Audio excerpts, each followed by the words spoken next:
सूर्य ऊपर चढ़ता है, गांव को सुनहरी रोशनी में नहलाता है, एक नए दिन की शुरुआत का संकेत देता है। नदी के किनारे रंगीन साड़ियों में सजी महिलाएं एकत्रित होती हैं। पानी की सतह पर उनका प्रतिबिंब नाचता है। नंदीग्राम में खेलते हुए बच्चों की हंसी हवा में गूंज रही है। उनकी खुशी हर तरफ फैल रही है। नैरेटर: नंदीग्राम एक ऐसा गांव है जहां हर पेड़, हर पत्थर, हर नदी एक कहानी कहती है।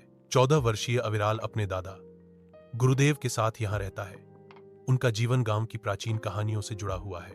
गुरुदेव अविरल को बताते हैं कि हर चीज में एक रहस्य होता है, लेकिन देव वृक्ष सबसे महान है। अविरल पूछता है, क्या वह मंदिर के पीछे पीपल का पेड़ है? गुरुदेव बताते हैं कि एक समय वहां देवताओं का वास था, लेकिन अब वह वृक्ष मुरझा रहा है, जो एक अशुभ संकेत है। पवित्र वृक्ष के नीचे अविडीज, मृगांक और चारुलता एकत्रित होते हैं।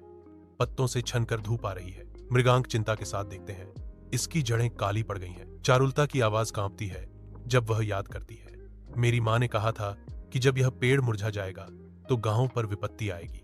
अविरल का संकल्प और दृढ़ होता है, हमें कुछ करना होगा, हमें उस पवित्र पेड़ को बचाना होगा। रात के अंधेरे में बच्चे प्राचीन मंदिर के पीछे खुदाई करते हैं। उनकी कुदालें किसी ठोस चीज से टकराती हैं, एक पत्थर की पटिया जो सदियों से छिपी हुई है। चारुलता फुसफुसाती है, उसकी आवाज प्राचीन ज्ञान से गूंजती है।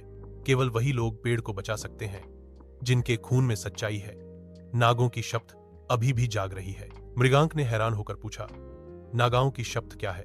अविरल की आवाज में तेजी आती है, यह कोई साधारण पेड़ नहीं है, हमें गांव के इतिहास को समझने की जरूरत है। आंगन में एक अलाव धधक रहा है, जिसकी रोशनी वहां जमा हुए लोगों के चेहरों को रंग रही है। गुरुदेव, उनकी आंखें आग की रोशनी में चमक रही हैं, एक प्राचीन कहानी सुनाना शुरू करते हैं। सैकड़ों साल पहले श्री अत्रि ने इसी पेड़ के नीचे ध्यान किया था। गुरुदेव याद करते हैं, उनकी आवाज अतीत के साथ गूंजती है। यह तभी था जब सर्प पत्थर पृथ्वी से निकला। वह आगे कहते हैं, एक रत्न जिसने जीवन और मृत्यु के संतुलन को बनाए रखा। जैसे ही गुरुदेव बताते हैं, ज्वालाएं और ऊंची उठती हैं, लेकिन एक सर्प ने मणि निगल ली। तब से गुरुदेव निष्कर्ष निकालते हैं, वृक्ष पत्थर की ऊर्जा पर जीवित है। अविरल ऊपर देखता है, उसकी आंखें उम्मीद से चौड़ी हो जाती हैं। अगर हम सर्प मणि वापस लाएंगे तो क्या पेड़ फिर से हरा हो जाएगा? गुरुदेव गंभीर होकर जवाब देते हैं, हाँ, लेकिन जो भी इसकी तलाश में गया कभी वापस नहीं लौटा।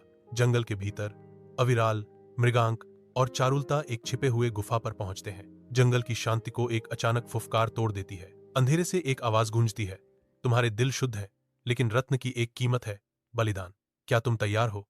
अविरल ने घोषणा की, यदि मेरे बलिदान से गांव बच जाएगा तो मैं तैयार हूं। सर्प मुस्कुराता है, अपनी जीत की चमक दिखाता है। सर्प पत्थर प्रस्तुत करता है। अविरल दिव्य वृक्ष के आधार पर झुकता है। सर्प मणि को उसकी जड़ों पर रखता है। जैसे ही मणि पृथ्वी को छूती है, प्रकाश फूटता है, आसपास के वातावरण को एक उज्जवल चमक में नहलाता है। दिव्य वृक्ष जो कभी बंजर था, फिर से जीवंत हो उठता है। उसकी शाखाएं जीवंत हरे पत्तों से सजी हैं। जब कोई सच्चे दिल से अपने गांव के लिए बलिदान करता है तो प्रकृति भी उसका साथ देती है। गांव जीवंत उत्सवों के साथ जीवन में फूट पड़ता है। ग्रामीण खुशी से सूरज के नीचे नाचते हैं। गुरुदेव घोषणा करते हैं, अविरल अब सिर्फ मेरा पोता नहीं है, वह पूरे गांव की उम्मीद है। अविरल दृढ़ संकल्प के साथ जवाब देता है, देव वृक्ष मेरा जीवन है और मुझे पीढ़ी दर पीढ़ी इसकी रक्षा करनी चाहिए। गांव एक सुरक्षित भविष्य के वादे से गूंजता है, जो अविरल की प्रतिज्ञा को दोहराता है।